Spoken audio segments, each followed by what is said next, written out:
Salut les breakers, ça fait maintenant 7 mois que j'ai repris le circuit ATP. Je vais vous faire mon analyse et mon ressenti sur cette première partie du projet. Il reste à peu près 10 mois avant l'objectif qui est de jouer les qualifs de Roland-Garros.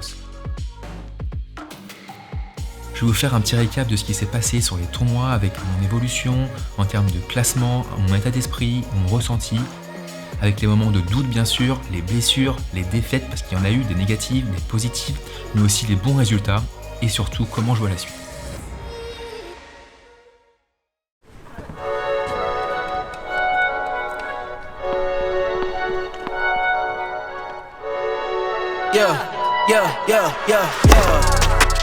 Coming in, yeah, flex, I just wanna win, yeah, LABB who we running with, yeah, 2, 2, 3, 3, I'm on 10 again.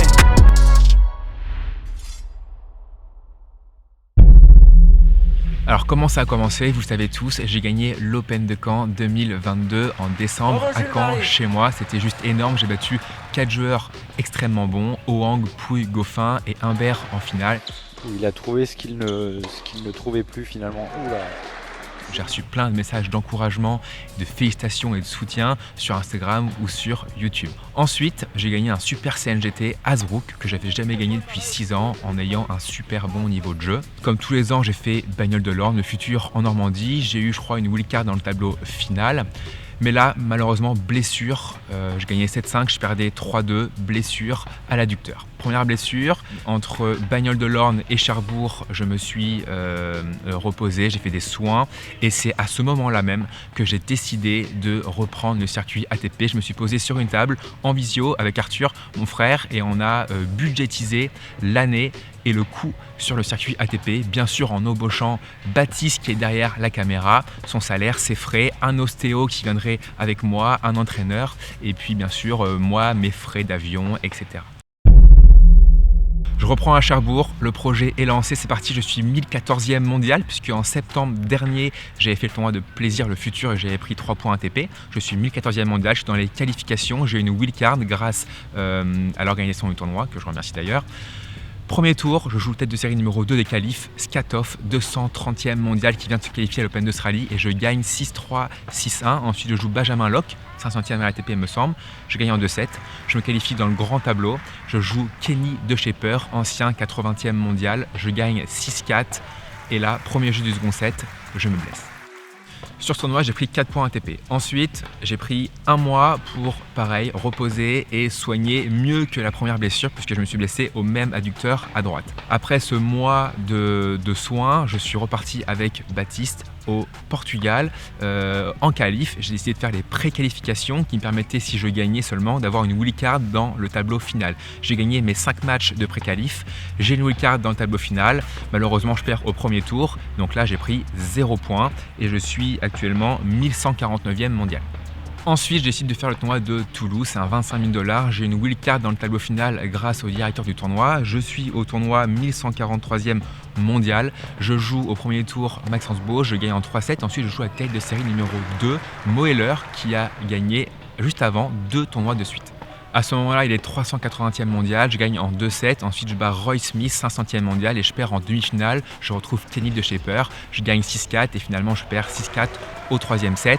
Je sors de Toulouse, je prends 8 points ATP. C'est pas si mal, c'est une première demi-finale depuis le début du projet. Je finis Toulouse, on est samedi, je dois jouer dimanche à Monastir en Tunisie, faire 15 000 $ sur 2 semaines. Je pars avec Baptiste et Léo, on passe une nuit horrible, on dort 3 heures, on arrive à Monastir. Finalement, je joue que le lundi, je suis un peu sauvé. Je passe les qualifs, je me qualifie dans le grand tableau, je passe un tour contre je crois, un Taïwanais qui vient de gagner 2 tournois de suite à Monastir, qui est maintenant 400e ATP. Je gagne et je perds au second tour contre un Argentin. Donc je prends 1 point ATP. Deuxième tournoi, je suis tableau final directement. Je suis actuellement 901 à l'ATP puisque les points de Toulouse ont été pris en compte et malheureusement défaite au premier tour. Je sors de ces 2 semaines en prenant 1 point ATP seulement en ayant passé 10 jours sur place. Là avec toute mon équipe on se dit quoi? On se dit je viens de faire Toulouse, un 25 000 $, je fais demi-finale. 15 000 à Monastir, je prends que 1 point, on n'a gagné que un match dans le grand tableau. On se dit en fin de compte, un 15 000 et un 25 000, c'est pas si différent que ça au niveau du niveau de jeu et des joueurs. Donc à partir de maintenant, je vais faire que des 25 000 $. Donc là, on décide de partir avec toute l'équipe à Angers, c'est un 25 000 $. Je suis dans les qualifs, mais c'est pas grave, on part au charbon. Je suis 866e ATP, je suis tête de série dans les qualifs, je crois. Premier tour pas facile, je joue Samuel Brossé qui me bat souvent en CNGT. Je gagne en 2-7 assez facile, d'ailleurs je gagne un Belge il me semble. Je me qualifie dans le tableau final et là je joue une tête de série, Dan Haddad, 380e joueur mondial. Je perds 7-6 le premier, derrière je m'en sors, je gagne 6-4 au troisième set. Ensuite, je commence à avoir justement un peu mal au poignet. J'imagine que vous avez suivi mes péripéties sur Instagram et sur YouTube. Et pendant le match contre Jürgen Briand, j'ai mal au poignet et j'ai une élongation à l'obturateur interne, ce qui m'a contraint à arrêter 1 mois et demi les tournois. C'est pour ça qu'on est allé avec toute l'équipe à Mouratoglou pendant, je crois, 3 semaines, faire des soins, de l'entraînement dans l'axe pour l'obturateur interne et seulement avec des slices de revers pour pas faire de revers à plat pour le poignet gauche justement. À Angers, j'ai pris 1 point ATP, je vais être 844e joueur mondial pour les tournois suivants. On est à Mouratoglou avec l'équipe, je peux pas jouer comme je veux, je peux pas m'entraîner comme je veux, c'est très compliqué. Je devais reprendre les tournois, je crois 3 semaines après la blessure au poignet, finalement ça repousse, 1 mois, 1 semaine, 1 mois et 2 semaines. Je commence vraiment à être au fond du trou, je suis triste, je suis pas heureux, je me sens vraiment pas bien, ça m'énerve parce que j'ai qu'une envie, c'est de jouer et de vous montrer et de partager un peu le circuit et je peux pas le faire correctement depuis février. Donc je suis vraiment embêté avec ça et c'est vraiment dur. Je décide de faire une infiltration au poignet pour éteindre le feu. Je la fais, j'ai plus mal, donc je laisse 7 jours passer après infiltration. Après, on va à Cordoba sur un 15 000 $. Pour la reprise, on s'est dit c'est mieux d'être dans le tableau final direct. Sur tous les 25 000, j'aurais été dans les qualifications. Donc on va à Cordoba. J'ai pas fait de revers depuis. C'est un 15 000, je suis dans le tableau final. Je passe mon premier tour sans douleur en revers.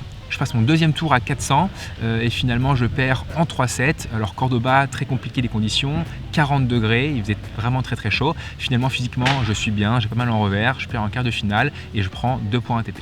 Tournée d'après, pareil en Espagne, sur dur cette fois-ci, un peu en altitude, je suis qu'avec Baptiste. Tête de série 1 au second tour contre Antoine Escoffier, 210e joueur mondial. Je gagne en 3-7, à l'arrache, physiquement et mentalement, je gagne ce match. Ensuite, je joue à tête de série numéro 5, Pavel Chias. Je perdais 6-4, 2-0, ICR, balle de 3-0 il me semble. Je m'en sors 6-3 au deuxième set et 7-5 au troisième set. Encore une fois, au mental et au physique, j'ai été meilleur. Ensuite, en demi-finale, je joue un Espagnol 400 à l'ATP. Je m'en sors encore une fois 7-5 au troisième set sous la chaleur et encore une fois je m'en sors au mental et au physique. Donc là, début de tournoi vraiment fou pour moi. Je suis en finale et là je perds 6-2, 6-4 ou 6-4, 6-2, je sais plus, contre un Espagnol qui joue vraiment très bien au tennis. D'ailleurs qui vient de perdre en 3-7 contre Constant Lestienne qui est maintenant 90e mondial. Donc comme quoi c'était vraiment un bon joueur. J'ai plein de courbatures. La semaine était très très rude physiquement et mentalement pour moi. Je décide quand même d'aller à Klosters en Suisse sur terre battue, changement climatique, changement de surface. Par contre, c'est encore plus haut en altitude. J'arrive à Klosters, je suis 807 à l'ATP. Alors je joue la tête de série numéro 1 d'entrée, qui a fait forfait, qui a été remplacé par la tête de série numéro 9, par le 9e joueur sur la liste. Il est 400, je gagne.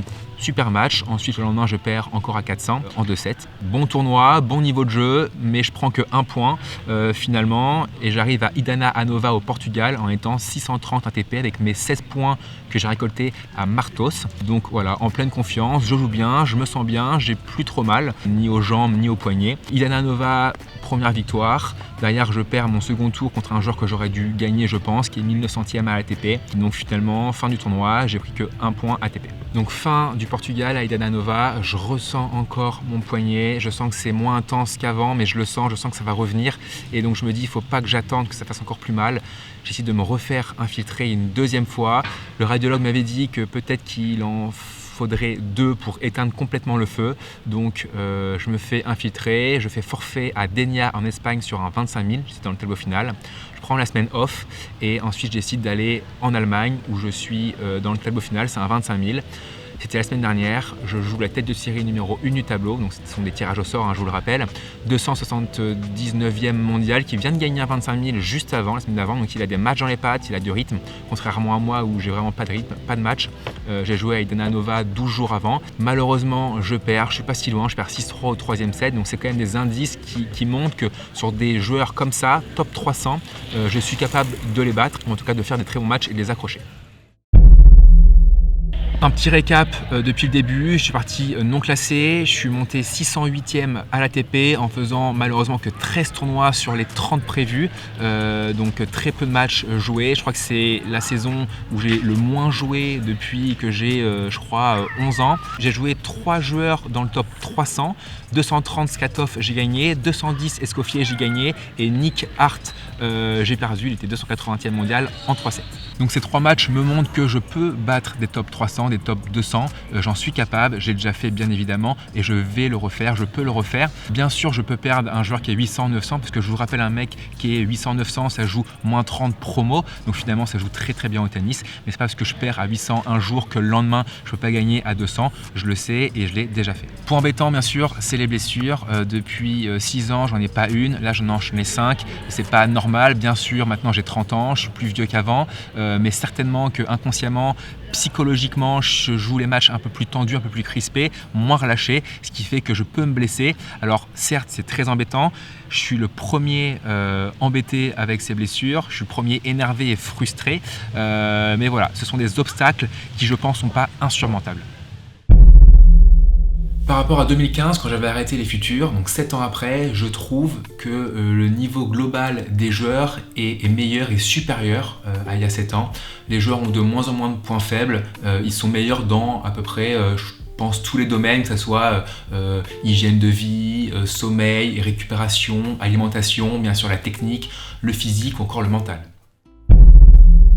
Alors je suis passé de non classé à 608 ATP, bientôt 500 quelque chose, j'avance à mon rythme, je suis patient, j'aimerais bien que ça aille plus vite, bien évidemment, j'aurais bien aimé déjà avoir gagné 2 futurs, voire 3, voire 4, bien sûr, j'imagine tout comme vous. Mais voilà, j'ai fait une finale, j'ai fait une demi-finale, j'avance petit à petit. Il faut pas oublier que j'ai eu pas mal de blessures. Je me suis arrêté 3 fois un mois et 1 fois un mois et demi. Enfin, 2 fois un mois et 1 fois un mois et demi. Donc à chaque fois, je reprends de zéro, entre guillemets. J'ai pas trop de matchs dans les pads, j'ai pas trop de rythme. C'est pas évident. Et vous savez, en CNGT, j'avais dans un week-end, par exemple, des fois 4 matchs. Donc là, il y a beaucoup de rythme, beaucoup d'échanges. Je gagne en régularité au fur et à mesure. Tandis que là, je peux faire un match, perdre et puis rejouer 9 jours après, voilà. Donc c'est pas évident, faut que je trouve mon rythme, faut que je gagne un peu plus de matchs pour en faire un peu plus et pour pouvoir rejouer le lendemain, puis le surlendemain, etc. Et voilà, tout ce que je sais, c'est qu'il faut que je sois patient. Il va y avoir un moment donné où je vais gagner forcément un tournoi, c'est sûr, ça va arriver, il faut être patient, il va y avoir un petit déclic et j'espère qu'après je vais pouvoir enchaîner de belles victoires. Au début, j'étais non classé, je faisais les qualifications, après j'étais tête de série dans les qualifs, maintenant je fais plus les qualifs presque.